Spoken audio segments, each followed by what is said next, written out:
कहाँ तक जाल बा, अभी भी टाइम बा, जागा जब जागा तबे सवेरा।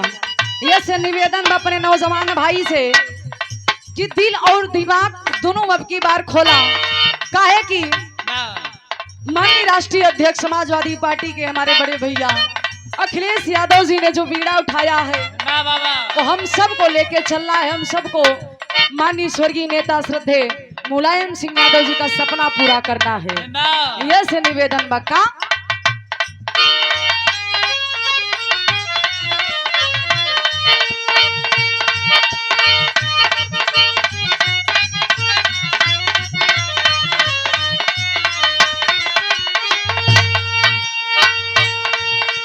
छोड़ के सत्ता भागेंगे योगी फिर न लौट के आएंगे।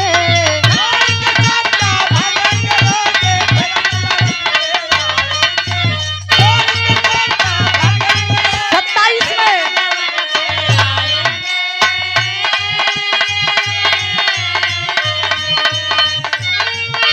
छोड़ के सत्ता भागेंगे योगी फिर न लौट के आएंगे। गोरखपुर में जाएंगे सरनी खूब बजाएंगे। गोरखपुर में जाएंगे सरनी खूब बजाएंगे। जियो गोरखपुर में जाएंगे सरनी खूब बजाएंगे। रे रे रे रे रे रे रे रे रे रे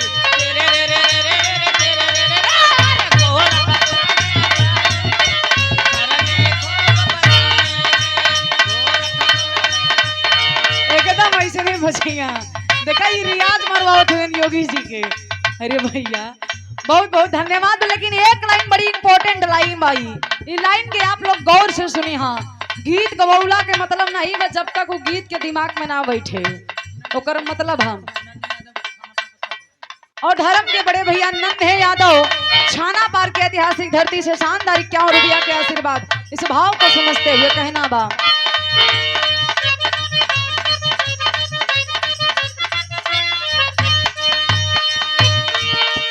अखिलेश के राज रहे खुशगी समाज रहे आज नहीं कॉल रहे सब पे नाज रहे।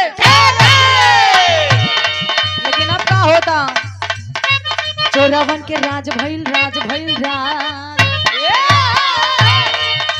चोरावन के राज भइल उहे सर ताज भाई भारी नोटा बंदी से बांध सारा काज भाई।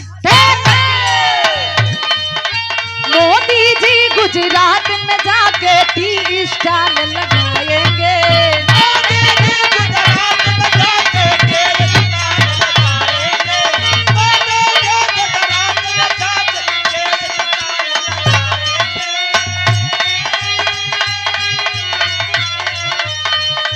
मोदी जी गुजरात में जाके टी स्टाल लगाएंगे।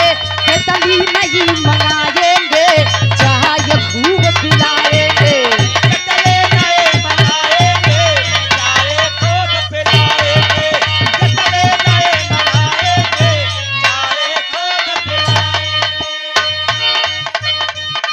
आखिरी लाइन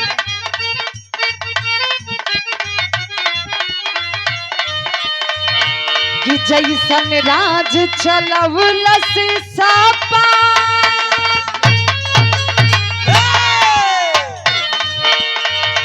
जैसन राज चलवलस सापा अब परिवेश ना होई। जैसन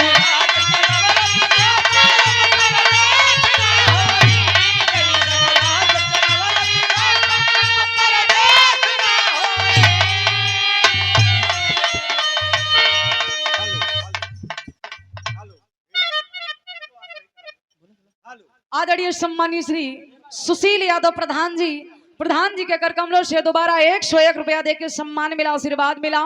इस भाव को समझते हुए बहुत बहुत पहले की प्रणाम आशीर्वाद की प्रतीक्षा। हाँ, उपस्थित जनता जनार्दन के पैर छू के पहले की आशीर्वाद के कामना बा कहना हो।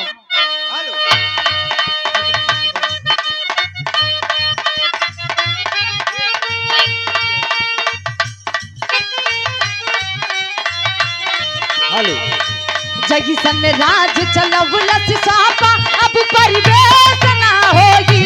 जैसन राज चलवलस सापा अब परिवेश ना होगी।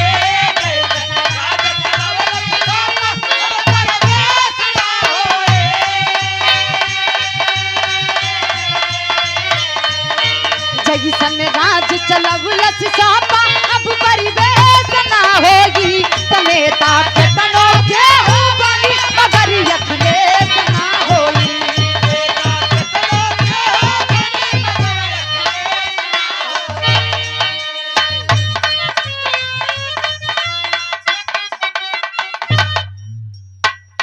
और ये देखिए हमरे धर्म के बड़े भैया सुशील यादव प्रधान जी, आपके द्वारा सम्मान मिला, आशीर्वाद मिला, सुंदर पुष्पहार और एक प्यारा सा शॉल, शानदार 501 रुपया के आशीर्वाद। भैया के बहुत बहुत पहले की प्रणाम हो, आशीर्वाद की प्रतीक्षा बा। उपस्थित जनता जनार्दन के पैर छू के पहले की आशीर्वाद के कामना हो, कहना हो।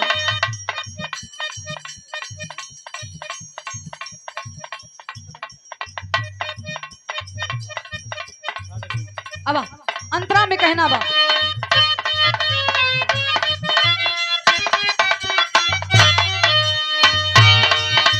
सादा जीवन उच्च विचार उसमें कुछ तो विशेष है। सादा जीवन उच्च विचार उसमें कुछ तो विशेष है। सादा जीवन उच्च विचार उसमें कुछ तो विशेष है। बात पे अपने अड़िग रहेंगे राशि जिनका में सहे।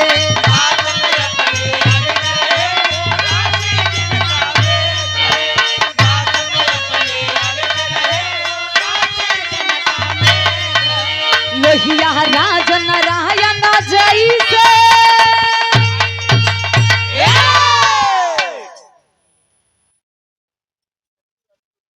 बबलू यादव बड़े भैया बीरापुर की ऐतिहासिक सरजमी से यह दोबारा शानदार 101 रुपया के आशीर्वाद। बबलू भैया के बहुत बहुत प्रणाम, आशीर्वाद की प्रतीक्षा। उपस्थित जनता जनार्दन के पैर छू के पहले की बा। और हमरे राम सिंह बीडीसी भैया के पिताजी, हमारे धर्म के गार्जियन श्री राम आश्रय यादव, छाना पार की ऐतिहासिक सरजमी से शानदार 101 रुपया के आशीर्वाद। भैया के बहुत बहुत प्रणाम, आशीर्वाद के कामना हो।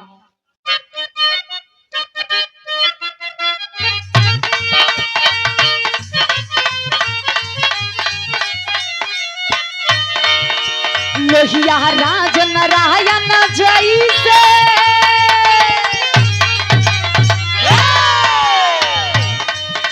लोहिया राज नारायण जैसे अब परिवेश ना होगी। लोहिया